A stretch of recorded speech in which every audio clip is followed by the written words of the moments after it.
United States is not in the middle. I think that United States is in the top. Yes, and they can stop any evil.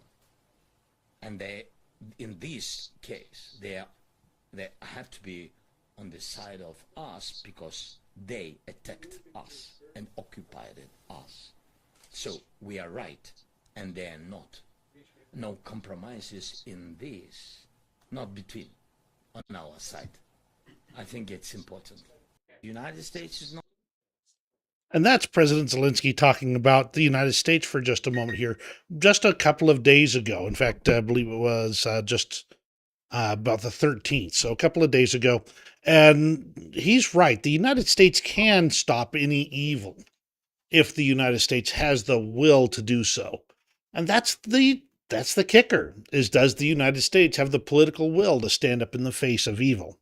Does it have the political will to invest in new weapons and equipment and hardware and update our military and bring them up to a war fighting force that has no equal? Now, it is the best war fighting force in the world at the moment, but that still leaves a lot of room for improvement, especially in a world where China is on the rise, where Russia is on the march, and where evil is emboldened each and every day. Let's go and continue on just a little bit here. We're going to pop over and look at another statement from Zelensky here, brought from Timofey Milovanov, where Zelensky gave a speech in Munich, talking about the United States again. And this is just, I believe, about 24 hours later. And he says, the old days are over. The United States doesn't see Europe as a partner. Europe must build its own army together with Ukraine. This war cannot be decided by just a few leaders, not by Trump and Putin, not by Zelensky and Putin, not by anyone here in Munich sitting down with Putin alone. We must apply pressure together to make peace. Many leaders have talked about Europe needing its own army. It's an army of Europe. I really believe that the time has come. The armed forces of Europe must be created. Does America need Europe as a market? Yes. But as an ally? I don't know, he said. For the answer to be yes, Europe needs a single voice, not a dozen different ones. A few days ago, President Trump told me about his conversation with Putin. Not once did he mention that America needs Europe at the table. That says a lot. Ukraine is now the world leader in drone warfare. This is our success, but it's also your success. Everything we build for our defense also strengthens your or Europe's security. The U.S. Vice President made it clear decades of the old relationship between Europe and America are ending. From now on, things will be different, and Europe needs to adjust to that. The old days are over when America supported Europe just because it always had. But President Trump once said, "What matters is not the family you were born into, but the one you built." We must build the closest possible relationship with America. Ukraine will never accept deals made behind our backs or without our involvement. The same should apply to all of Europe. No decisions about Ukraine without Ukraine. No decisions about Europe without Europe. Russia keeps opening new army recruitment centers every week, and Putin can afford it. Oil prices are still high enough for him to ignore the world. So there's a lot of things to touch on there, and I think that what we're seeing is the first genuine reordering of U.S. European relations in 70, 80 years, since the end of World War II. And the thing is that when you look at the relationship there, and the relationship with both NATO and Europe as a whole, there's a point there, and Zelensky's making that point that according to Trump and according to Vance, that the old relationship based on decades of basically the U.S. is going to make sure that Europe stays safe, is over. Now, to be honest, there are aspects that Europe has allowed to lapse. Europe doesn't have the manufacturing capability to make its own defense articles anymore. They've been relying on the U.S. They've deindustrialized a lot of their economy, with the exception of Germany, which has managed to continue making modern military hardware, and France to a certain extent, though not as much. Um, Everybody, all of them, need to be stepping up. I don't care if it's a pan-European arms infrastructure, an arms industrial base.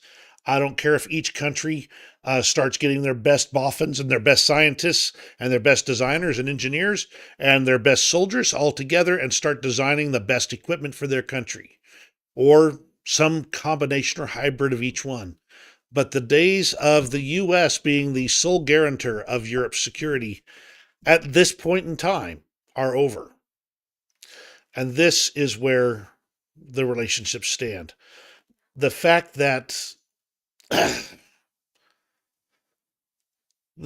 we as a nation are willing to throw away 80 years of being the top dog in Europe and across the world is troubling. But also the end of the era when the world only let the U.S. do their fighting for them is also over. I'm saying that because in any major conflict where the U.S. and Europe and NATO allies have been involved, the U.S. has borne the bulk of the cost and the bulk of the fighting. That said, remember that the only time that Article 5 has been ever invoked in NATO has been when the U.S. did after 9/11. And nations from Europe, including Ukraine, including Canada, Britain, France, Germany, and many other smaller countries, they all provided troops and equipment and military forces to assist with that. There's lots to be said about that. I don't have the time to go into the geopolitics of all of the last 20 years in just this moment. But it's good to have allies, not just markets. And I fear that the U.S. is throwing away allies in favor of just markets. Conversely, I fear that Europe has thrown away their vote at the table by not preparing independently for the war they know is coming inevitably, because it's coming. So that's my commentary today on all of this. Zelensky is recognizing that at this point in time, this is the facts, quote, on the ground, as the Russians like to say. And they're dealing with the facts on the ground. They do see, like in this one here, that the U.S. can be the ultimate force against evil, but it cannot be the only force. And that's where things have changed. The big news over the last couple of days, let me get this off the screen here. Whoops. Sorry, Robbie. The big news over the last couple of days here. Chernobyl. And I'm not even going to go into all the history there, just to acknowledge that when it was that Chernobyl had a reactor accident due to malfeasance and improper operation. The reactor melted down in the worst nuclear accident, I believe, of all time. I think it still tops Fukushima. But the Chernobyl event was absolutely insane, in that the amount of fallout and the area that is still an exclusion zone today was massive, and the area is still irradiated, and there's a lot going on there. The world put together an enormous protective covering over it, supplying funds and assistance to build the sarcophagus that would prevent that radiation from leaking out. And that sarcophagus was attacked by a Russian drone, a Geron 2. This attack has not resulted in the release of any radiation. the chances are it was not deliberately targeted. And I'm stating that as an opinion, not as a fact. The reason I say that is because the Russians had a pattern of running their drones over the nuclear exclusion zone, through over Chernobyl, at various altitudes, to try and avoid radar and thus get into Ukraine without being shot down. And they had gotten down to where they were running around 85 meters above the ground. The problem is, Chernobyl is about 108 meters tall. So potentially, and this is all theory on my part because I can't speak to it, because I'm going to give you two possible scenarios here. My theory is that a drone was flying at this 85-meter altitude, impacted the sarcophagus through poor navigation, exploded, causing damage to the reactor covering. Alternatively,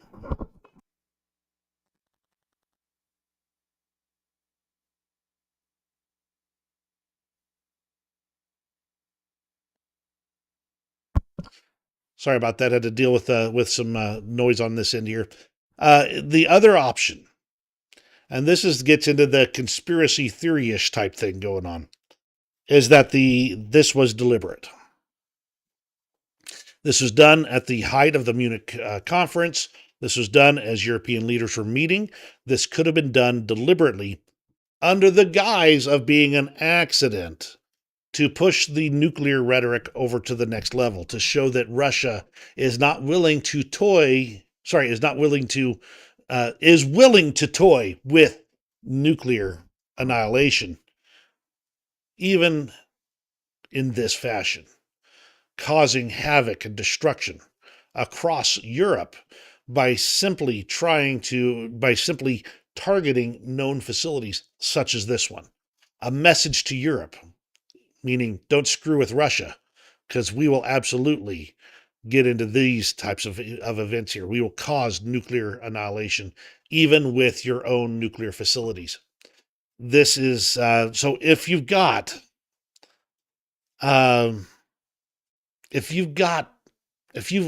seeing this in that particular way, and I'm not saying it's not possible,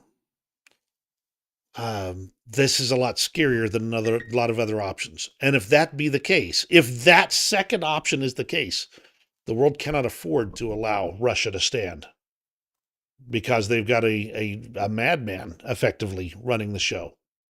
That's why I'm currently praying it was merely an accident of navigation and altitude. That is my opinions on all of that. So let's go ahead and take a look at what's going on. This is some of the information on the confinement system itself. 165 meters long, 260 meters wide, 110 meters high. I thought it was 108. It's taller than the Statue of Liberty and Big Ben. This protective structure cost $2.15 billion back in the 80s. And this is just one of the power units of the Chernobyl nuclear power plant that went up in this fashion. This was a catastrophe at the time. The fact that no radiation is leaked out is a miracle in and of itself. There is some video. I've got some video here in a minute here. And so since things are a little out of order, I'm going to be bouncing around a bit as I talk about this. From Ilya Ponomarenko, make no mistake, if or when the Kremlin sees it can't crush Ukraine in the foreseeable future, it will do whatever possible to inflict as much damage as possible to undermine Ukraine's ability to live on in the long run. Even if or when the situation comes to a ceasefire, they'll go on killing and killing and killing Ukrainians to the last bullet, as long as they can, to further undermine Ukraine's demographics and make as many people as possible flee the country, down to rendering even larger parts of Ukraine uninhabitable. That is what this attack on the Chernobyl confinement system is, when seen from this perspective. An attempt to make people flee and panic, an attempt to make Ukraine even more unsustainable through this situation. Because in the end, if Ukraine collapses, it's an easy target for Russia to just stroll into unopposed. Here's the damage to the containment system per the IAEA. The confinement unit caught fire and was damaged, but the inner structure was not breached, and radiation levels have remained intact. Robbie did say, I'm going to back up to talking about the U.S. for a moment here. Robbie did say, I see it like the analogy of taking friends out to eat and paying the bill for years and then asking them to pay the bill and then everyone getting mad at you for not paying. There's a lot. I mean, that analogy is great as far as the U.S. and Europe are concerned. So there's a lot to be said about that. And I'll probably be saying a lot more about that because I like to talk, apparently.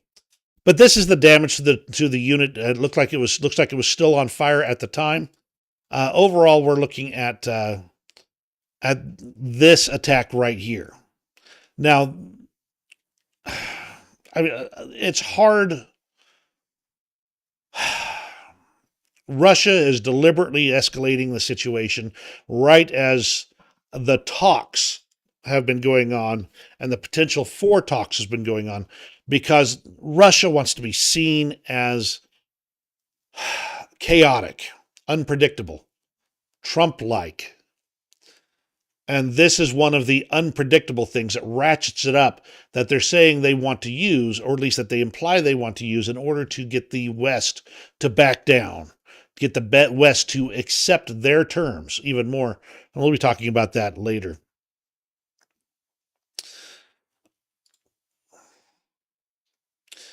Of course, Moscow came out and said, we do not strike Ukraine's nuclear energy infrastructure. Any claim of Moscow's involvement in such attacks are provocations and distortions.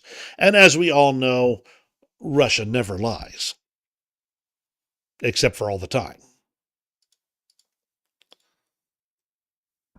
Other reactions include Putin conducted this nuclear terrorist attack on Ukraine to gauge the reaction from the Europeans and the new U.S. administration before proceeding up the ladder of escalation. Igor Susko states, I expect the West to fail spectacularly in our response. Yeah, I have to admit I'm likely in the same boat there. On Wednesday from Tindar here, we need peace with Russia. Friday, a Russian drone hits the Chernobyl nuclear power plant. We reap what we sow, and the seeds of appeasement have accuracy to deliver total war by 100%. That's right, and people hate the comparison to World War II, but the comparison is not only there, it is obvious. The question is, are we Chamberlains or are we Churchills? In a lot of ways right now, we're Chamberlains. More footage of that of the attack there. Another view of the damage once the fire was put out. This was done on the morning of the Munich Security Conference. And the question being from Chuck here, they lied about it. Shall they be trusted at the negotiating table? And just so we're clear, and I do have, there are pictures of it. I don't seem to have it in here, but I have seen them. The engine off of the drone, off of a Ground 2 drone, was found in the debris, heavily damaged, indicating it was a Russian drone. So there is direct evidence that not only was it a Russian drone, there's a potential that it was deliberately targeted. That's the question that has to be answered. From the Institute for the Study of War, a Russian Shahed drone struck the protective structure of the Chernobyl nuclear power plant on February 14th. The footage does show, has been geolocated to show it striking the new safe containment structure, which was built in 2016. This is a newer one, to enclose the original temporary shelter underneath. The emergency services put out the initial fires from the drone strikes and began dismantling parts of the new safe confinement to identify and put out remaining smoldering fires. This shows a surface level hole in the initial layer. The officials report the strike did not pierce completely and that the radiation remains within normal levels, remains normal.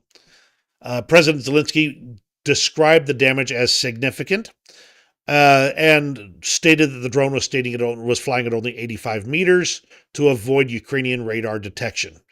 So, again, the question comes down to, was it a poorly chosen route? And a drone flying at 85 meters from a 110 foot tall, over a 110 foot tall meter tall structure? Or was it deliberate? That is the question that we're going to have to answer to determine our best reaction to it. To be honest, the reaction should be one of power and strength, not one of weakness and capitulation. Speaking of, let's go into all of the crazy things that have been going on from the West in regards to negotiations. And I'm going to give you just a quick high-level overview here, and then we'll kind of go through some of these news posts. Apparently, Trump has spoken with Putin. He's spoken with Zelensky. He's got a meeting set up in Saudi Arabia that the Ukrainians apparently didn't know about until it got announced on the news, and are not necessarily invited to, although that is currently up in the air. We don't know. I'm still waiting for more clarification on a lot of things here, but let's talk about it. Over the last week, we've seen statements from Kellogg, Hegseth,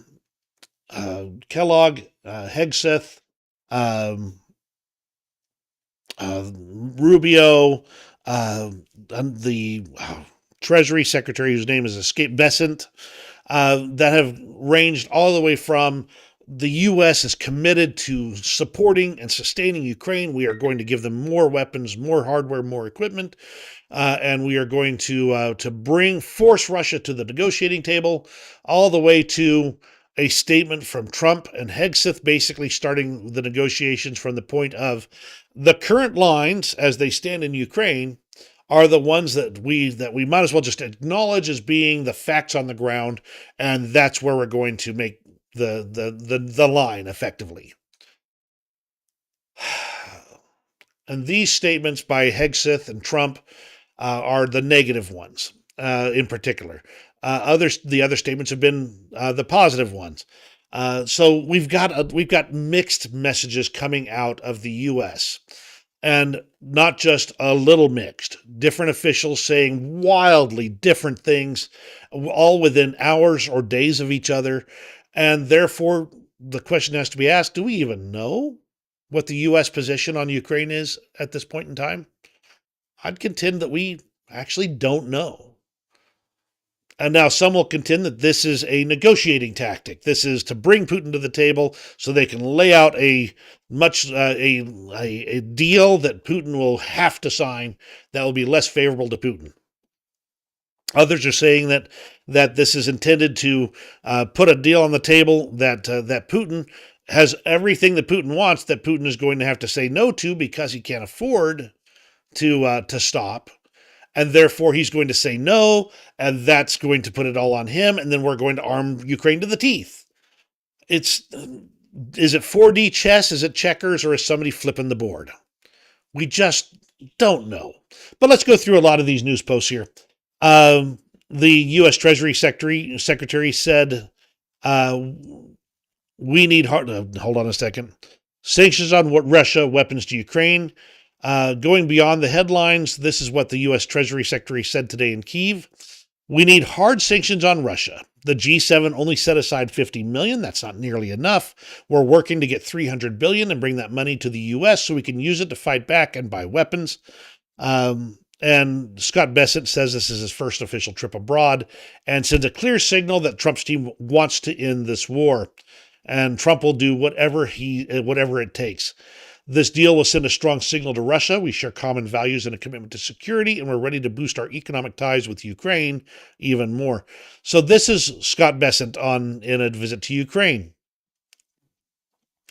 But Vance is saying the U.S. may send troops to Ukraine if Moscow undermines talks. But then he walked this one back later. And so, again, a little bit of a mixed message here. But in this interview to the Wall Street Journal, Vance said that the U.S. would hit Moscow with sanctions and military action, potentially, if Putin won't agree to a peace deal with Ukraine that guarantees Kyiv's long-term independence.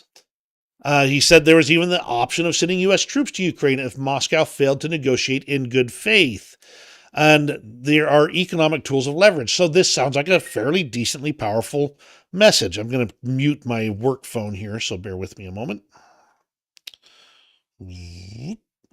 And boom, there we go. Let's keep it quiet while we continue talking here.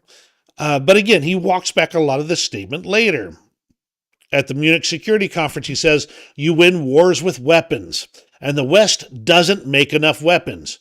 Germany is the one country in NATO that did not follow the stupid Washington consensus and allow their country to be deindustrialized during the 70s, 80s, and 90s. And yet, at the very moment that Putin is more and more powerful, when the Russian army is invading European countries en masse, this is the point at which Germany starts to deindustrialize, basically calling on Europe to step up and start producing." Rubio released a statement stating the U.S. will have a stake in Ukraine's long-term independence with potential partnerships for their mineral rights, which, by the way, the whole mineral rights thing is a fiasco. And the various permutations of the supposed mineral rights deal have varied wildly from a partnership to develop Ukraine's natural resources to the U.S. demanding basically a big old chunk of money for basically no return. So, again, this is what we're seeing. And then he finished it off with the killing and dying must stop. And I often wonder if your peace is so bad, it makes people wish for the next war. Was it really worth stopping the killing in favor of just making even more killing later? And that's what I'm concerned that we're looking at here. From Sam Green here, this is actually a fairly long thread here. And it just kind of, he echoes a lot of the things I've been saying here. So let me just go ahead and paste the link in here so you guys can look at it at your leisure. And saying there's very real reason to worry about the dynamic emerging between Washington and Moscow when it comes to Ukraine, but there is also very real reason to believe that Ukraine and Europe can create a better outcome. Bad news, the Trump administration is handling the start of this process just about as badly as possible to do so. There's no way to sugarcoat it, so nor should anyone try.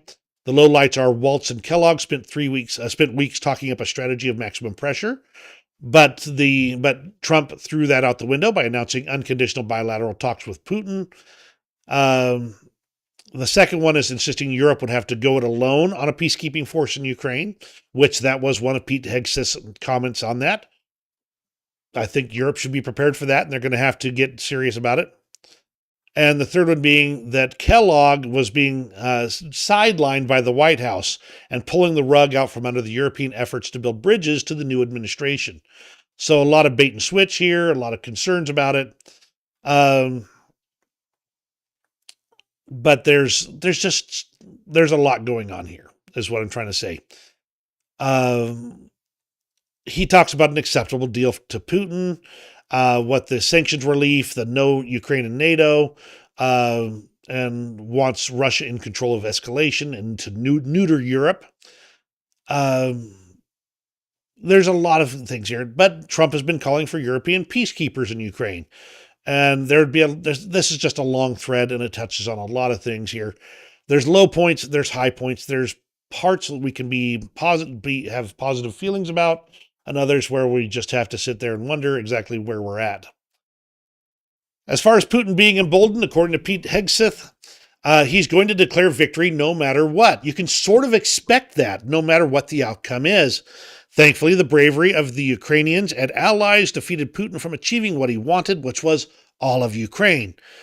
So again, we're seeing these mixed messages from the Trump administration overall. That's a very positive thing, saying that Ukraine's basically held off Russia, and then saying that Putin's going to declare victory no matter what.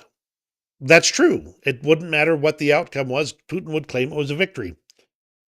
Then there's this statement from J.D. Vance saying they want to have a durable peace, not the kind of peace that will have Europe in conflict just in a couple of years. And then adding, Zelensky stated that we need peace, but we need real security guarantees. Then there's things like this from Kellogg, who's been sidelined pretty hardcore in the last few days here. He's talking about all the complaints about corruption, about things disappearing in Ukraine. He said, we have pretty good accounting where the money is going. We have put inspector generals on the ground in Ukraine and in here to track that money. The idea that the money is sitting on the ground in a bank account in Ukraine is a myth. He's basically saying that the amount of corruption or graft or things like that that's happening with U.S. military aid is low, not zero, because there's never zero. Anytime you're in a war, there's not zero. But he's saying it's relatively low, that we have people tracking the material. It's probably the most tracked, bullets and beans that you're ever going to find. Whereas China's taking a little bit of a chance on this when they're saying China has always seen Europe as an important pole in the multipolar world. A very key word there, multipolar. The two sides are partners, not rivals. China is willing to work with the European side to deepen strategic communication and mutually beneficial cooperation. This is China taking advantage of it, and while still feeding the Russian war machine. Think of it like this, as China deliberately pushing this war, while trying to create a situation where Europe will run to China, not the U.S. So there's a lot of risks there. Kellogg did state that they need direct talks between Ukraine and Russia. It's clear to us that the three parties have to talk, especially the two protagonists, the Russians and the Ukrainians. They have to sit down and talk. This is a common message here, and that's true. In the end, and if there's no conversation, there is no end to this war. Then there was that whole mineral rights deal where the U.S. apparently just chucked a document in front of Zelensky and said, you need to sign this right now. Zelensky looked it over and said, no, I don't think so. Because the document basically said, give us all this 50% of your mineral rights, and we're not really going to give you much of anything back. And Zelensky said, we need to look this over. They looked it over. They sent some modifications to the deal back. And then the U.S. apparently may or may not have basically said no. I'm not quite clear on exactly where that is, or they may be looking this over. On the other hand, the Russians look at this like Strelkov-Gherkin, who is a Russian propagandist and a military figure. We have completely handed over any initiative to Trump. We have relinquished our own agency and given Trump the authority to decide how he will make peace and on what terms. We suffered a diplomatic defeat even before the negotiations began. Which is interesting because a lot of people have been saying the U.S. has been giving themselves diplomatic defeats with these mixed messages and these mixed statements. Is Russia on the back foot here? Could that be what the Chernobyl attack was about, was to regain Russian initiative in peace negotiations? A lot of factors here to balance. Ukraine has even proposed joint mining with the European Union. This could be de-emphasizing some of the U.S. involvement because they're seeing some of this as being an unreasonable ask from the U.S., or it could be that they're just widening their options. There's a lot of factors again. Kajakalis, whose name I don't know how to pronounce, actually, I just realized, declared that Europe will back Ukraine if it rejects a U.S.-Russia deal. Any agreement without Ukraine and Europe will fail. Ukraine will resist and Europe will support Ukraine. This is where Europe's going to have to pull up their big boy pants. Because right now they aren't producing enough stuff to support Ukraine. If they are going to start that, they better hurry it up. Saudi Arabia has agreed to host the summit between Trump and Putin. But again, we've not seen any announcement that Ukraine is involved in that particular negotiation. We've got a lot to wait for on that. However, the whole idea about these minerals is a way to link the U.S. and Ukraine economically. Then it becomes important for the U.S. to get these rare earth minerals, some of this, the nuclear materials. There's a lot of things that Ukraine has that the U.S. would want if they want to bring more manufacturing home, because the U.S. doesn't have all of these in significant amounts. So more positive, if they can get that kind of tie together, the U.S. will have a very real interest in defending Ukraine, in recovering the original borders, because those resources would be available. Again, the U.S. would have a stake in that long-term independence, as Marco Rubio states here in his statement. So I already talked about that in brief. But Putin's former senior policy advisor, Andrei Illarionov, President Trump's team must recognize there's only one path to achieving peace: military defeat of Russian forces. Negotiations won't work until then. And he called this war on the scale of World War II. And Robbie, it could be that both sides are trying to keep the other side on their toes. Those of us who are watching would sure love a little bit more firm resolve, not being on our toes constantly in that regard. It's crazy. Now, the Kyiv Post put together an analysis of the negotiators who've been named from Washington versus Moscow. The Kremlin put together a seasoned team of high-level negotiators, whereas the U.S. team appears to be mostly greenhorns or novices. While this may be true, I think that they need to remember one thing, and that is that the greenhorns may not be quite so easy to run over as they think they are.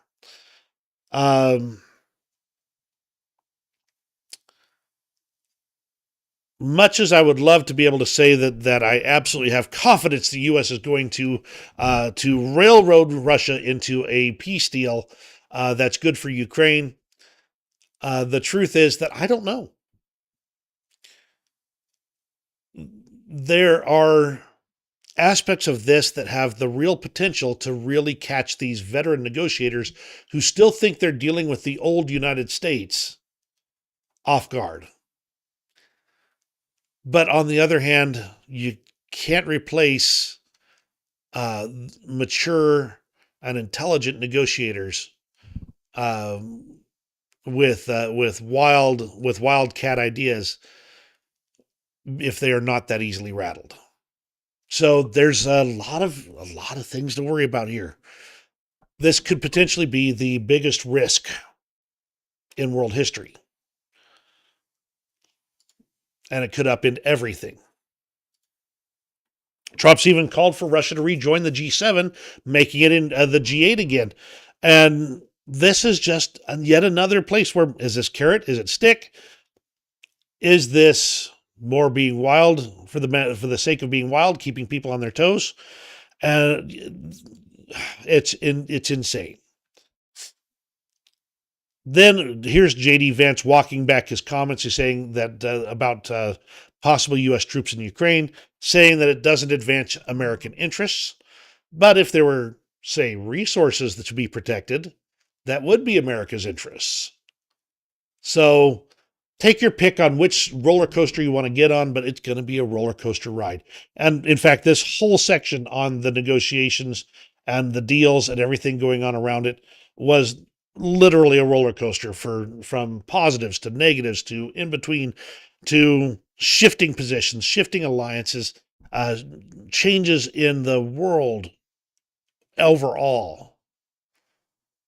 The one thing that is absolutely certain in all of it is that we will never be the same again, for good or for ill. Let's go ahead and move to the news out of for Ukraine itself. They did an airstrike on a Russian underground bunker of the 35th Russian Brigade in Seladova. And according to those Ukrainian sources, they used a 2,000-pound bomb. This will be the first publicly known case of the use of this 2,000-pound bombs. They have used 1,000-pound JDAMs, which have been actively used But this is the first that we've known of a 2,000 pounder being used in warfare.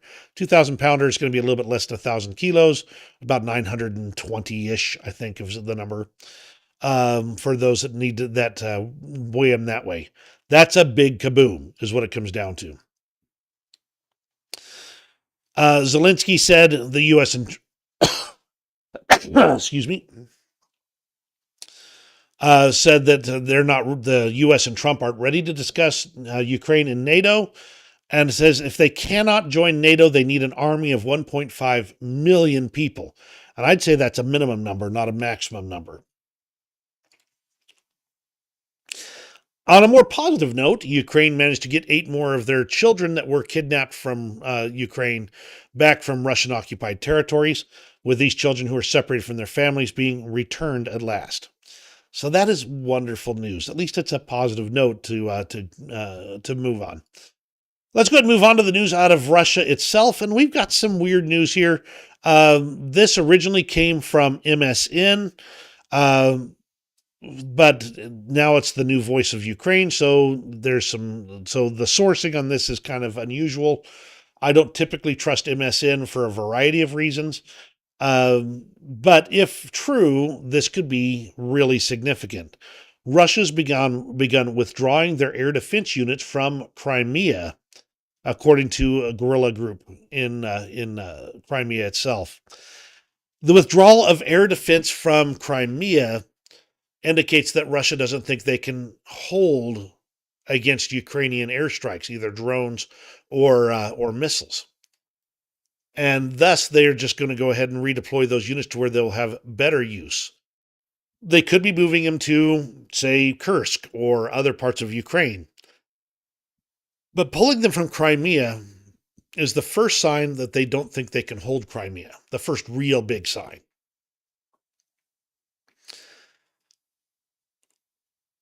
And that's the reason why I'm holding this with a little bit of a grain of salt right now. I don't have good confirmation from any other sources, and therefore I want to just hedge my bets on this one, stating that if true, sorry about that. Man, my throat's a little bit scratchy this morning. That if true, it's massive, but we'll have to see if it's true.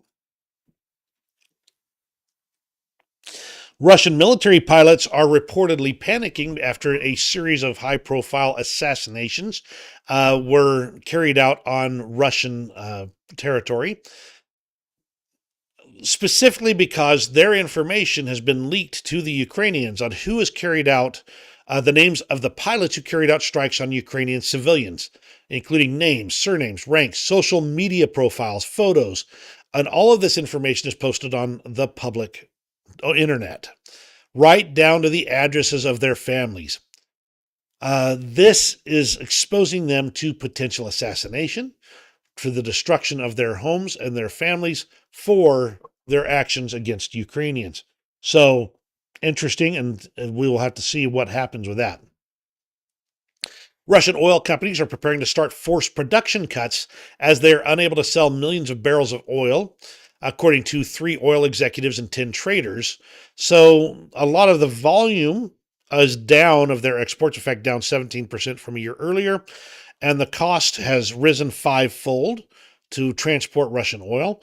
A lot of this is from multiple factors: Ukraine destroying the oil production facilities, and the sudden restrictions on the shadow fleet going in and out of the Baltic Sea after a few high-profile cable cuts.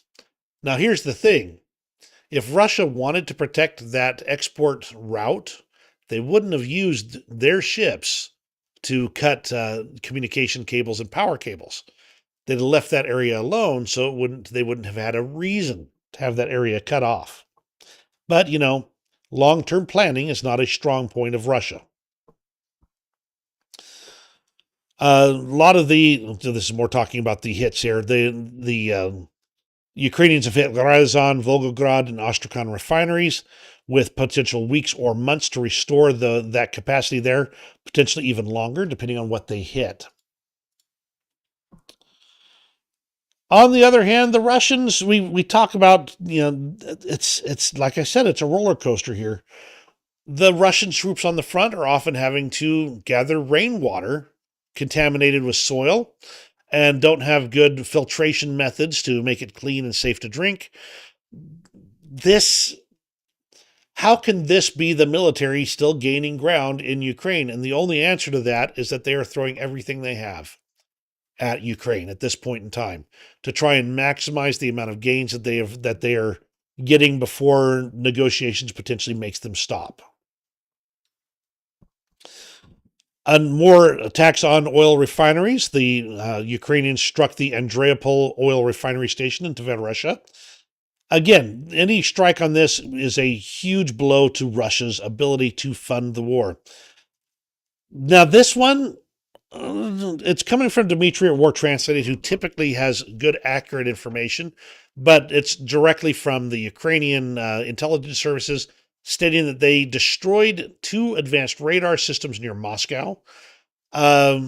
So I don't see any proof of this, as in the best videos are basically this kind of shaky cam stuff here, but potentially interesting, especially if they're getting accurate destruction of these radars right on the steps of Moscow. The Russians still continue to try to strengthen Balaclava Bay in Crimea. Interesting note here, Balaclava Bay was actually how I believe it was the Brits assaulted into Sevastopol early in one of the wars in the 1800s.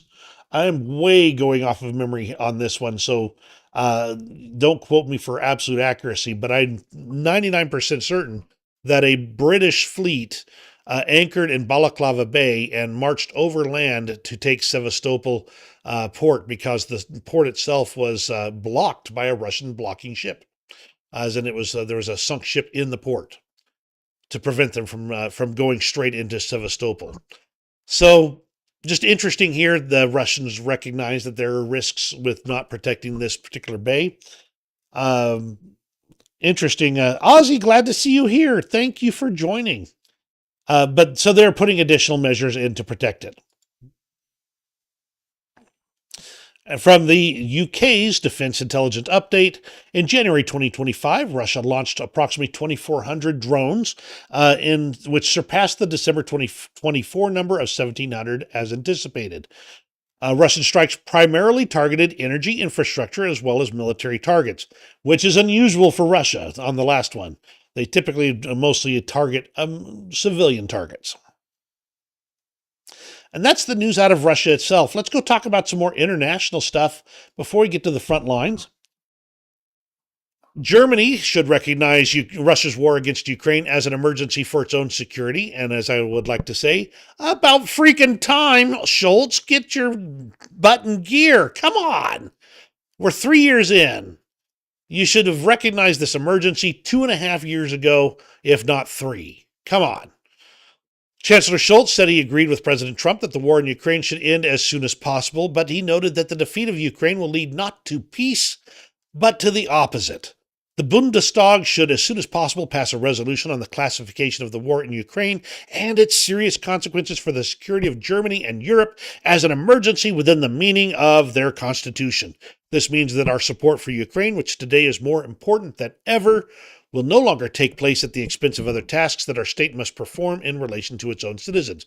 In other words, they're going to start working as bringing more resources to bear on this particular situation, if they do this. Schultz has been such a hot and cold ally, though. We'll have to see how that goes. Totally unrelated to the war in Ukraine, the USS Harry S. Truman Nimitz-class aircraft carrier collided with the bulk carrier Besiktas M off the coast of Egypt today. The Harry S. Truman did not have any life dangerous damage. There was an impact on the front quarter of the ship, causing a hole above the waterline. It also damaged an area near the number 3 elevator. How the collision occurred is still not clear, though Sam Cogliano of what's going on with shipping. Did a great piece on that, on the collision, talking about it, going into way more detail than I would ever be able to. The long story short is that the USS Harry S. Truman was entering a very congested area of to transit the Suez Canal. They were not running with their automatic identification system turned on, and therefore other ships by the way, this collision happened at near midnight. So all they had was their marker lights on the ship itself turned on. There was no automated way for the other ships in the areas to see it and avoid it. So the collision happened. There was some damage to the Harry S. Truman. It's being taken back into port for damage for an incidental repairs. I'm not willing to conspiracy theory about this one at this point in time. I think it was a pure accident at this point. But we'll watch for more evidence as this information emerges. Aussie states, yes, Sal from What's Going On with Shipping is great for naval and shipping. Absolutely. His videos are detailed, informational, and etc. The freighter itself, I don't think the freighter was slowed by the impact. I don't know that they've taken any action against the captain of the freighter or anything at this point. I've not seen any information on that. I'll see if I can find something though for you, Ozzy. Maybe I'll put it in later. Moldova decided to bring the Russian ambassador in and placed in front of him the debris of Russian drones that attacked Moldovan territory. So, here's the evidence, Russia. You've now attacked Moldova directly. And of course, they denied it, just like they always do.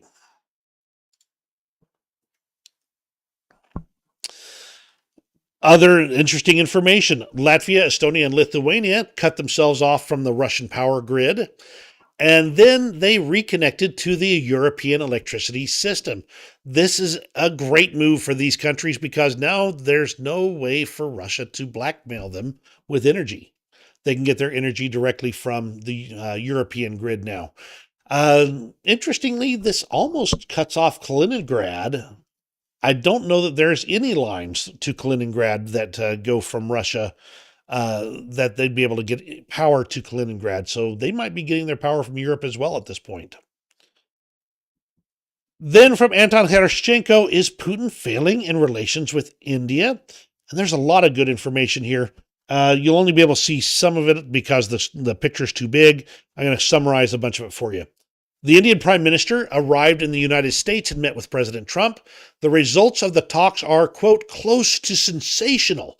By 2030, the U.S. and India plan to more than double total bilateral trade to $500 billion, with the leaders agreeing to work together to build U.S. nuclear reactors in India, cooperation in artificial intelligence and semiconductor and supply chains for strategic minerals, India reducing tariffs on U.S. goods, and an increase in U.S. oil and gas exports and boost of U.S. arms sales to India, with U.S. becoming India's leading supplier of oil and gas. This is huge. In addition to the purchase of American weapons and joint production there will be joint production of American Javelins, the anti-tank missiles, and Stryker armored personal carriers that will be organized on Indian territory.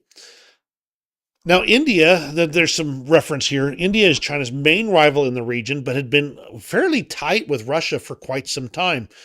Now they're seeing Russia's greater dependence on China as a strategic threat for India. And so they're running to the U.S. as the only other superpower that could potentially help them in the event of China getting even more angry. We'll just put it that way. Really, this is enormous because India has been a big Russian partner for a very, very long time. And they've turned a blind eye to the Russia-China relationship because by and large, until recently, China was the junior partner of that particular relationship. With China becoming the big boy, with the guys with the big boy pants on in that relationship, India is now going, I don't want to be part of that because they see this as a potential enormous threat to their own security. This is an enormous shift in the security of the region towards the United States. Um, Amazing. 10 years ago, this would have been impossible. All it took is Russia floundering in Ukraine long enough to be forced to turn to China for India to finally say, whose side are we really on? This could be a generational change in the geopolitics of the Asia Pacific region.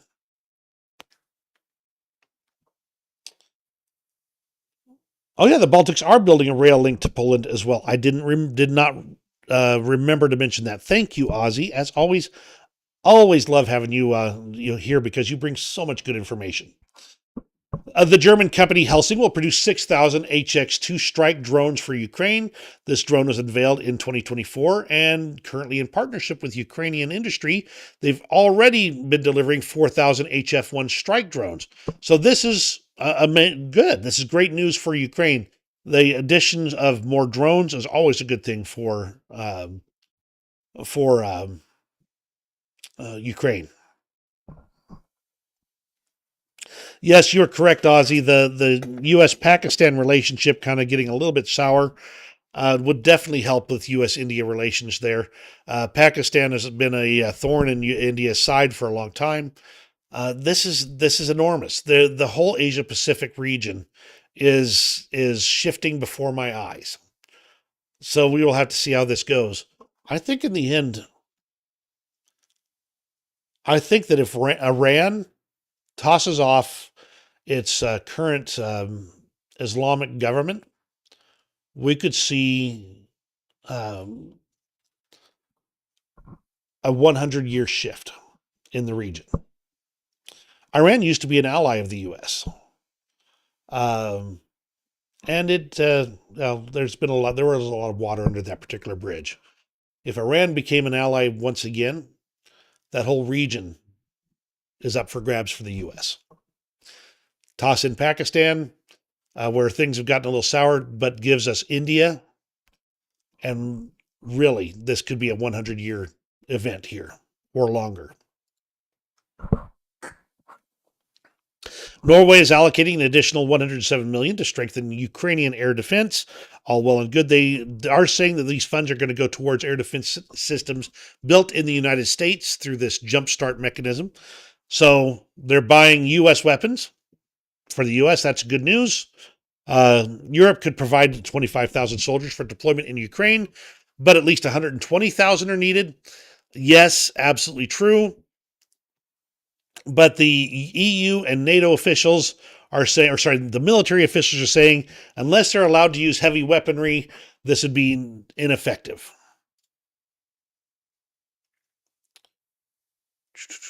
Translate.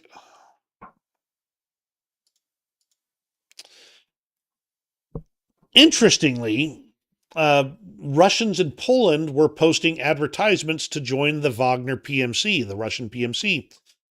Well, the Polish didn't like that. So they arrested the people and eventually put them in prison for 5.5 years. That's the way you got to do it, people, if you want to avoid Russian propaganda. From Igor Sushko. While the West engages in empty talk and bickering, China and Russia are already petitioning occupied Ukraine worth $12 trillion in natural resources. A dozen Chinese companies started operations in occupied Ukraine, and Putin can fund his war forever based on those natural resources. So this is the problem. The longer Russia can hold on to parts of Ukraine, the more likely they are to be able to partner with China and basically get those natural resources moving to China through Russia. If these territories are not taken back, those resources will be gone forever, and the balance of power once again will shift. Except for it'll be the balance of power in Europe.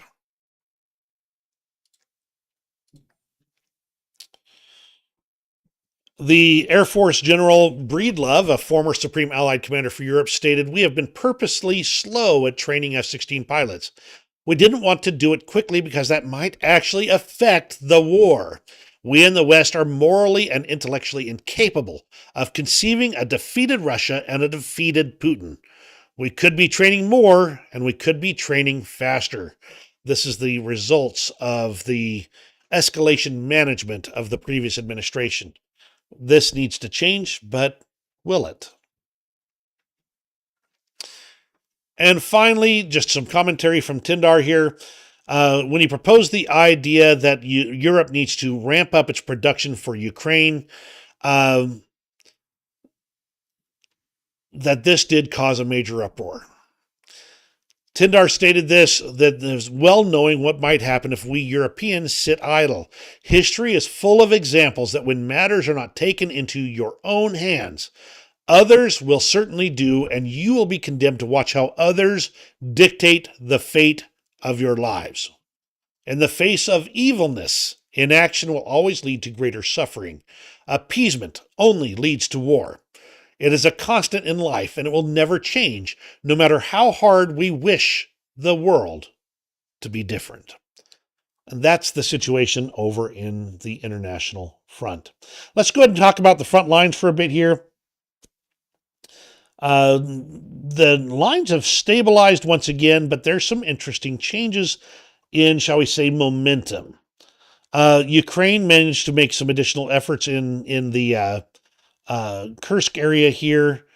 No major changes in the last week or so, but they've been holding the territory they captured pretty well, except on the northwest side, where the Russians managed to take some territory back about, not even that much, about a week and a half ago. No changes in a while in the Kharkiv region, which is good news for Kharkiv. Vorchina here is one area where the Russians have managed to make a few advances towards Filivka. There's no real indications on what's going on in this area, at least that I've been able to see. That's over several days. Not a huge change, but still it indicates the Russians are taking the advantage of the area's relative calm.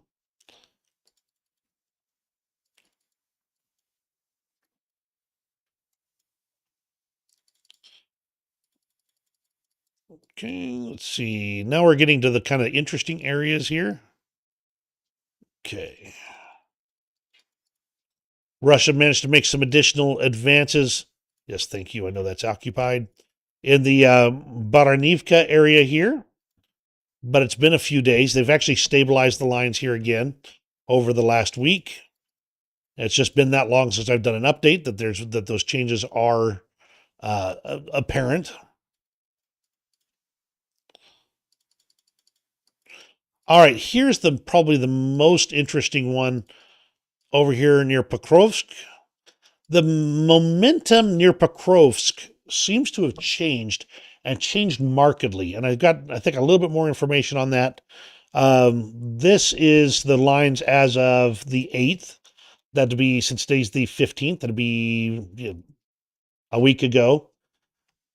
Then we move forward and we see the Ukrainians take this territory near Dashinsky. And we move forward again, and the Ukrainians take this area near Pishane. And they continued to expand that a little bit more over the next couple of days. Russia has not managed to take any territory near Pokrovsk in a week. And the Ukrainians have taken that territory, some of that territory back. This is a major shift in momentum, even if the numbers are small, because Russia has been making steady gains through this area for the last month and a half or so. So interesting to watch and something to keep an eye on. That said, if you look in this Zelenivka area here, the Russians have continued their small advances, continuing as they go. There was a few changes near Rivnopil here, but I think mostly this is just reporting on existing changes that just hadn't been updated. Another area that kind of is a little bit interesting is this area near Kamyansk. Let me see if I remember right. It's been dag nabbit, I can't find it now.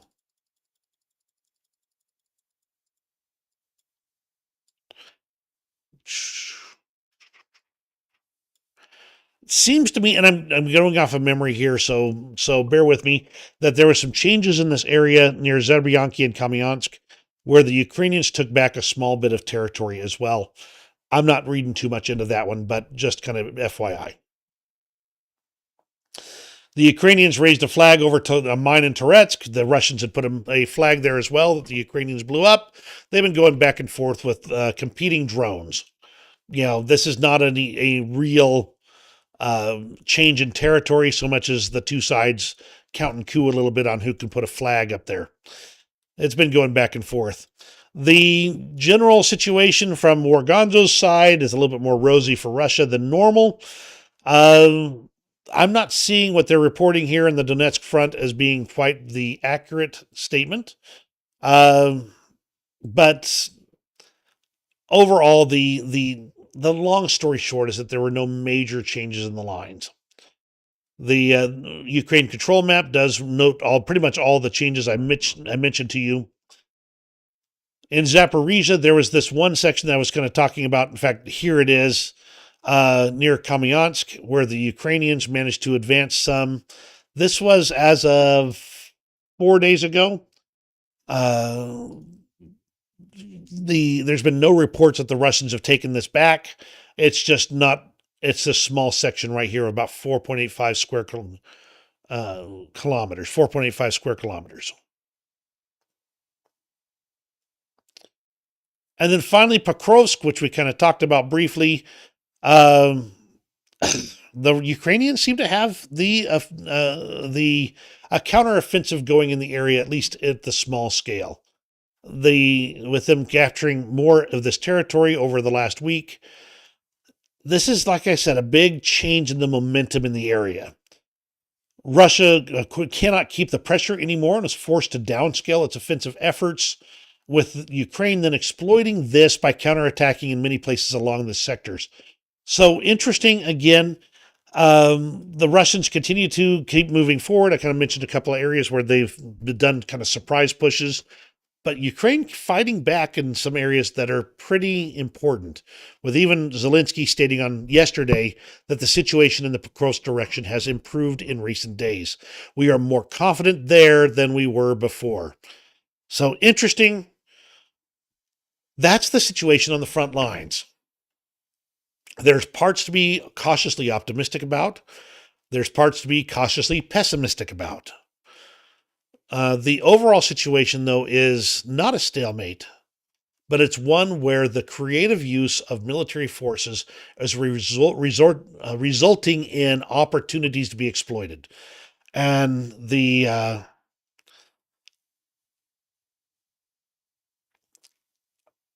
we may find, and this is my opinion here, the closer we get to Russia actually coming to the negotiating table, the more dangerous they're going to become. Not because they're going to have any more forces, not because they're going to have any more weapons or equipment, but Putin is going to demand they take as much territory as possible, move as far as possible, regardless of the human cost, both to them, or of course they don't care at all about the Ukrainians, but they also don't care about their own soldiers. They'll mobilize everyone from the hospitals to the psych wards to anywhere they can get the body to throw into the meat assaults, because they want to have the maximum position they can before negotiations begin. They really want to be seen as having the momentum in the war to force the West to accede to many of their demands. But without being able to make big gains, they are not going to be able to do so. But they're going to try. So expect a lot of loss of life over the next month or 2 months on both sides. Finally, we're just going to do a few interesting extras. And by the way, thank you everyone for joining in and for commenting. Absolutely appreciate it. I do try and read every single one and comment on anyone I see. Ozzy, Robbie, I've seen both of you commenting extensively. Thank you, thank you, thank you. It makes a lot of these videos these live streams worth doing, and I appreciate it greatly. This is a Ukrainian Mi-24B with the markings of 19 Shahed drones and 6 most likely reconnaissance drones, which were destroyed. That means that the Ukrainians are using these helicopters aggressively in fighting the air war over Ukraine. And we're going to end off with this brief video of Ukrainian-made Bodana 155mm howitzer in use along with drones to spot. They obviously blurred out anything that was, shall we say, tactically significant, but they were effectively using drones to spot for their artillery fire and get good, accurate use of their equipment. Think about this, how much having accurate artillery spotters that you can put into the air that can feed that information by video directly back to the firing artillery piece. This is the innovation of modern warfare. This is beyond what the U.S. has been doing, just because of the way U.S. procurement has been working for some time.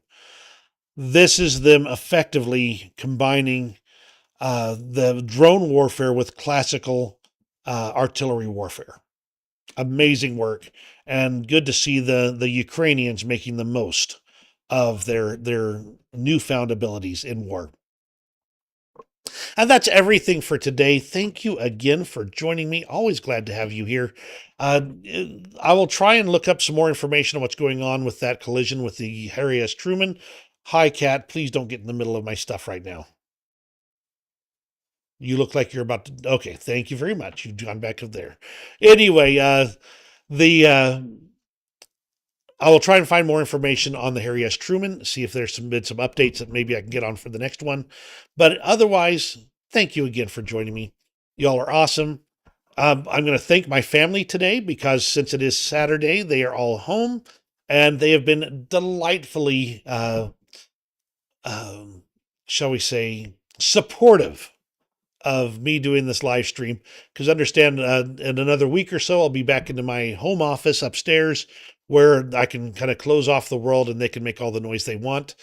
But in the meantime, I am out in the open where everybody can both hear me and where everything can be heard from them going around the house. So they have been amazing about supporting me in providing these videos.